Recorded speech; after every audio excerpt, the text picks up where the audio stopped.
Shisui Uchiha. Pese a lo poco que vimos sobre él, eso fue suficiente para cautivar a miles y millones de fans, especialmente por 3 momentos que vamos a tratar próximamente. Y al final de este vídeo les voy a hablar del por qué Shisui puede aparecer en Boruto. Sin darnos cuenta, este personaje mediante relleno se convirtió en uno de los más carismáticos del anime. Tanto o igual que Itachi, que desde mi punto de vista es el personaje con más fans entre todos. Todo eso Shisui lo consiguió mediante méritos propios. La primera, el famoso Kotoamatsukami, que es una de las variantes que adquiere el Dojutsu Sharingan tras su evolución. Dicho Dojutsu es uno de los más cotizados y poderosos del anime, y no es broma. El Kotoamatsukami y el Kamui con los dos ojos en un mismo usuario, opino yo que está al nivel del Rinnegan, que como expliqué en este vídeo, el Rinnegan es una mejora sustancial del Sharingan. En otras palabras, una super mega evolución, y que dos Mangekyous que en teoría deberían ser mucho más débiles por habilidades, hay argumentos para compararlo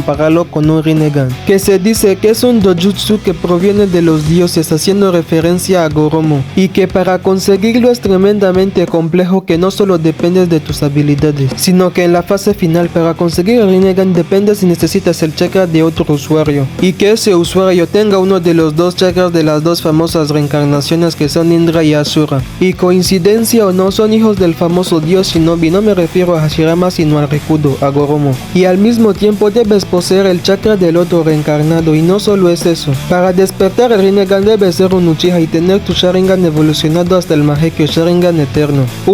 Bueno, solo les hice un resumen resumidísimo de cómo conseguir el Rinnegan. Si quieres saber con calma y detalladamente cómo se consigue el Rinnegan, aquí te dejo este video. Volviendo al tema del Kotoamatsukami, este Dojutsu es capaz de meterle en un genjutsu a cualquier individuo, hasta el extremo que sin darte cuenta es capaz de manipularte la mente para que tú realices cosas, y sin tener el control de tu mente, pero al mismo tiempo llevas una vida normal pensando que tú sí llevas el control de todo.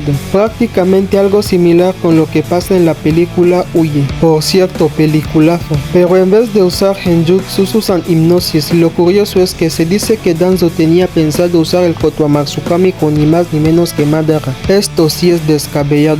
El segundo momento que enamoró a los fans es el hecho de despertar el Susanoo con un solo ojo. Cuando vimos esta escena, todo el mundo dio por hecho que Shisui iba a ser tremendamente poderoso. Incluso hay gente que por esa escena dan por hecho que Shisui es el más poderoso del anime, y eso que todavía era joven. La verdad es que esta escena es muy emocionante porque en ese momento de la historia el Susanoo era la habilidad top del anime. Poseía un tremendo poder, una defensa impenetrable, y que para conseguirlo tenías que sudar tinta, literalmente. Ojo, solo estamos hablando de la primera forma del Susanoo, pero es que Madara más adelante, sin ojos, repito, sin ojos, fue capaz de despertar la segunda forma del Susanoo. Ya ni menciono la parte donde humilla a toda la alianza Shinobi con los bichos incluidos. Repito, sin ojos. La cuestión aquí es que la gente que pone a Shisui en un pedestal son los que infravaloran a Madara, y yo me quedo en plan, ¿what? Cada uno es libre de opinar, pero lo que nadie puede negar es que esta escena de Madara preguntando a los Kages cómo quieren los clones con o sin Susanoo es de las mejores escenas en todo el anime. El tercer momento tiene que ver con su peculiar Bunshin no Jutsu. Para los que no lo sepan, el Bunshin no Jutsu es la técnica que creó Tobirama para moverse a grandes velocidades, aunque es más conocida con el Hiraishi no Jutsu de Minato, que es una evolución de la técnica. El tema es que Shisui también usaba el Bunshin no Jutsu para moverse a grandes velocidades, hasta el extremo que pareciera que haya varios Shisui o simplemente fuesen clones de sombra. Por esa razón le llaman Shisui el del cuerpo parpadeante.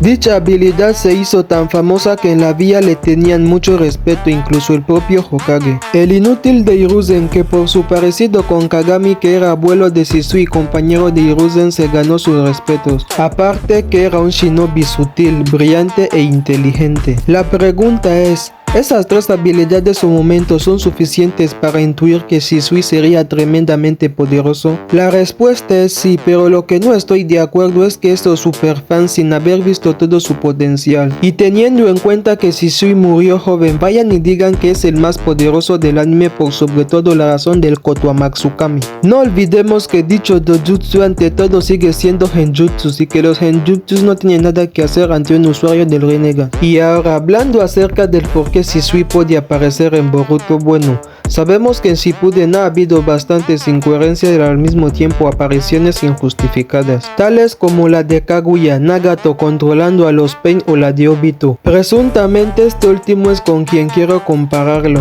El manga de Boruto está en un punto en donde la coherencia se ha perdido por completo, convirtiendo a Kode en el vendehumo más grande de la historia. Y tras el time skip, Boruto es una especie de mezcla de su abuelo e ídolo Sasuke y Minato, hasta el punto de tener el mismo corte de pelo, solo que esta vez de rubio. Aparte, se ha vuelto tan poderoso que es capaz de darle guerra a cualquiera con la habilidad del Hiraishin y el nuevo Rasengan influenciado por la gravedad del planeta. El tema está en que con Sarada hay bastante controversia. Se dice que su Mangekyo puede ser el del Kamui, algo válido ya que se ha confirmado que los Mangekyos se pueden repetir, como es el caso de Sasuke y Itachi con el Amaterasu. Y aparte, en Boruto se ha puesto de moda las dimensiones, ya que teletransportarte será muy vital para tu supervivencia. Algo muy asqueroso, ya que la teletransportación se ha vuelto muy común, que parece un elemento de transporte. Y tras vincular a Sarada con el Kamui, ha habido bastantes rumores que su tío Itachi podía guiarla, no sé cómo, en su camino. Ahí aparecería Shisui. Se nos mostró que Obito fue aplastado por una enorme roca, dando por hecho que murió en el acto. Y resulta que después sería uno de los antagonistas del anime. Ahí quiero compararlo con Shisui. Tras despedirse de su amigo Itachi, se tira por un acantilado o catarata, la verdad no sé bien qué es, en un acto de suicidio, falleciendo joven. El contexto en el que entre comillas mueren ambos es muy similar, ya que tratan de defender algo, y posteriormente le entrega su Sharingan a su amigo para poder defender su legado, que en el caso de Obito era sobre todo Rin y en Shisui Konoha.